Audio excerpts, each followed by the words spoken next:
Hello, hello! Good day! It's me again, Makoy, your Pinoy Laser Guy. And tulad ng sabi ko sa recent video ko na mag-comment kayo ng gusto nyong material na pwede nating itry and i-share natin yung mga parameters na gagamitin natin. And ilan sa mga nabasa kong comments ay sa tiles daw. So, gagawin natin ay mag-engrave sa painted tiles. Ayan, may nag-request din na tutorial sa CO2 daw and fiber lasers. Unfortunately, wala pa akong pambili ng ganyang machine. Kaya, tara na. Game na tayo sa painted tiles. And dito, since medyo matagal yung pagpapatayo ng pintura, nag-try na ako dito. And ayun nga pala, ang gamit pala natin uli is 5 watts since mas madami yung naka 5 watts. Kaya kung gusto nyo mag-request ng 10 watts, 20 watts, 22 watts, pwede natin itry yan. Yan, meron akong dito, nag-material test ako dito. And ang process nga pala nito,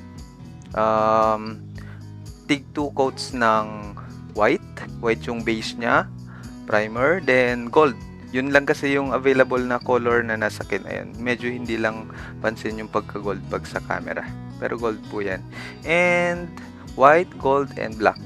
So, dapat pag mag-engrave kayo sa painted tiles, be sure na pantay-pantay yung pagka-spray. Ayan, Boss Ni nga pala yung gamit kong pintura. Baka naman, Boss Ni.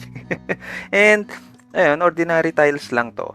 So, ang ginawa ko, since medyo sablay yung pagka-spray ko dahil mahangin and maulan dito, nagbubbles-bubbles siya, ginawa ko na lang siyang tig 2 coats. 2 coats ng white, then 2 coats ng gold, plus 2 coats ng black. Ayan, meron siyang flows dito.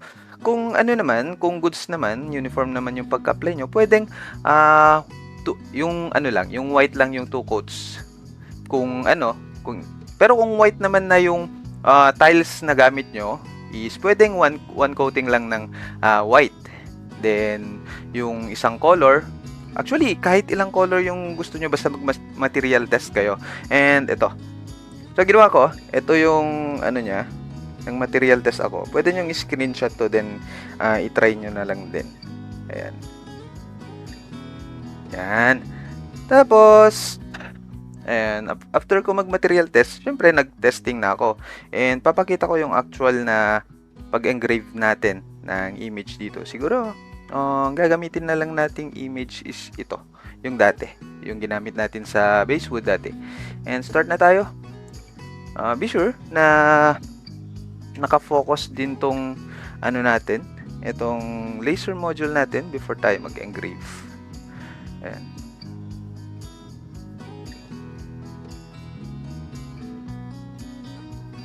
Yun. Liitan ko na tong light burn camera natin. Tapos maglagay na tayo ng image dito. Control I to import. Then ito. Ito yung dating image na ginamit natin. Tinanggal ko lang yung background. Same yung pagka-edit niya sa Canva. Or kung ganito kasi, wala naman siyang wood tulad ng sa wood na medyo yung wood fiber niya. Pwede na nating irekta to. Ayan, Control I. Hanapin ko lang ito yung original image. Check nyo, medyo malaki siya. So, i-resize lang natin. Gawin kong 50. Ayan. Tapos, next is right click. Tapos, adjust image. Meron na din akong preset sa mga ganito. So, ayan. Pwede kong i-share yung preset. Lagay ko na lang uli dun sa Google Drive. Asan na yung preset ko? Ito. Painted tile 5 watt. Yan. Yan yung preset ko sa painted tile. Again, personal preference. Pwede nyong baguhin yan. Experiment. Gawin nyo lang baseline to para makapag-try kayo. Pwede din to sa anodized aluminum. Actually, ayan, pag sa mga ganito na painted black yung final coating niya, be sure na naka-enable. So, start na tayo. Click OK. Then, mag-set na tayo ng parameters. Since dito, ang Yan. Check nyo muna yung scaling dito. Yung sa test. Ayan. Ang ano ko kasi is pinalitaw ko yung gold lang. Pag yung gold lang, okay na yung 7K60. Pero parang mas gusto ko yung white. Medyo dull masyado para sa akin yung gold niya, pagka-gold niya. Kasi medyo pangit yung pintura, pagka-pintura ko. Yun nga kasi maulan. Yan. Try ko yung siguro sa-half ako nito. Sa 4.5, mag 4.5 ako. 4.560. Ayan. Pag magbabago to pag single coating lang yung yung pag-apply nyo ng pintura. Kaya I highly suggest na mag-material test kayo before kayo mag-engrave ng ganito. So, ang gagawin ko is 4.5. Nakaano pala ako Pag sa mga ganito kasi nag-grayscale talaga ako. And 4.5. Walang 4.5 doon. Pero, ayun nga. Try tayo. 4.560. Tapos, siguro kaya na ng yun. 4.550. 4.550 para hindi masyadong baon. 4.550. 0 lang tong minimum power. Again, pwede kayong mag-try ng ibang image mode. Basta sa akin, yung personal preference ko is grayscale pag sa mga ganito. Even sa anodized aluminum cards. So, click OK. Home ko na. Ayan, lakihan ko na ulit to. Tapos, resize ko lang. Oop.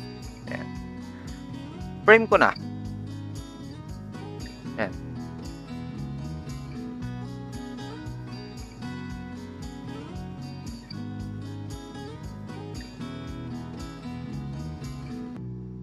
Baba ko konti.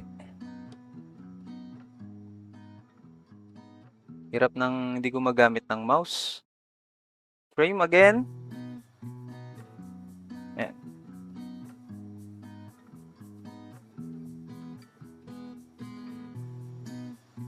Since mukhang okay na yung placement ng design, ipa-fire ko na. Ayan. Fire ko na siya. Start. Ayan. Again, 5 watts tong gamit ko. And ang gusto kong palitawin is yung white na color, hindi na yung yung gold. Ako na ng gold. Medyo dull tignan pag sa camera. Pero sa personal naman, okay naman siya. Lumilitaw naman yung gold, glittery gold niya. Pero para mas malinaw, yung white yung palitawin natin. Mag-share ako ng isang important tip din. Maliit na tip, pero importante siya. Itong, kung makikita nyo, pagpunta nyo dito sa wrench and screwdriver icon, yung device settings, click nyo siya. And makikita nyo dito yung enable job checklist. Pwede nyo siyang i-enable. Edit. Pwede kayong mag-enter ng pag more on cutting yung projects nyo. Kahit ano naman yung ilalagay nyo dito na note. Ayan. Turn on air assist. Yan. Pag more on cutting, pwede din magdagdag ng adjust parameters para ito, magwa-warning siya pag clinic nyo yung start. Papakita ko mamaya. Parameters. Ayan. Sample lang yan, pero ayun, may mga sample dyan. Mga reminder to. So, click OK. Papakita ko mamaya kung paano gumagana yan. And ngayon, fast forward ko muna sa part na to. Kasi medyo matagal pa yan. Ilang minutes din. Ito yung sa preview niya. Sa 11 minutes din. So, balik tayo mamaya. Ayan. Bye-bye.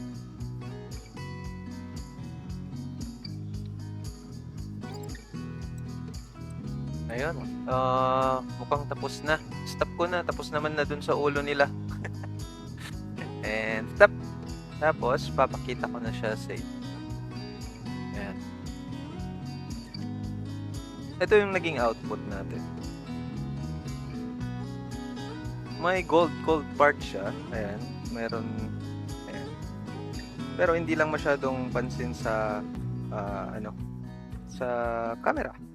Pero decent naman yung naging output natin. Ayan. Kaya try nyo na rin. Be sure na mag-material test muna kayo before nyo gawin to. And papakita ko kung actually, ito nga pala. Pwede pang merong iba't ibang color to. Ayan, mag-spray kayo ng iba't ibang color. Meron din akong gawang ganon. Wait lang. Papakita ko sa part na to. Sige. Ayan. Pakita ko yung ang ginawa ko doon. Ay basta, mag-experiment na lang kayo. Spot color engraving ang ginawa ko doon. Bale, spot yung ano ko, yung iba't ibang color niya. Then, nag-top coat ako ng black. Ayan siya. Basta, pwede iba-ibang kulay yung gamitin nyo. Preference niyan. Pero, parang gusto kong kulayan to ng marker. Pwede. Sige. Kukulayan ko nga yan. Ayan. Post ko na lang yung magiging yung output pag nakulayan na. And papakita ko kung anong silbi nung in-enable natin kanina na job checklist. Yung job checklist, ito. Pag naka-enable na yan, pag mag-start tayo, magpa-pop yun. Ayan. Turn on air assist, adjust parameters. Ito siya. Then, mag-start na lang. Pag i-start nyo na talaga, click nyo lang yung yes. Yan yung silbi niya. Maliit na feature pero important din yan. Ngayon, tapos na yung video natin sa araw na to. And tulad ng sabi ko, para matulungan nyo ako paisip ng panibagong content na may share sa community natin, pwede kayong mag-suggest by dropping a comment dito sa video natin. And huwag kalimutang mag-like, share, subscribe sa YouTube channel, then follow nyo na rin yung bagong Facebook account ko. And as always, happy engraving. Have a good day. Bye-bye.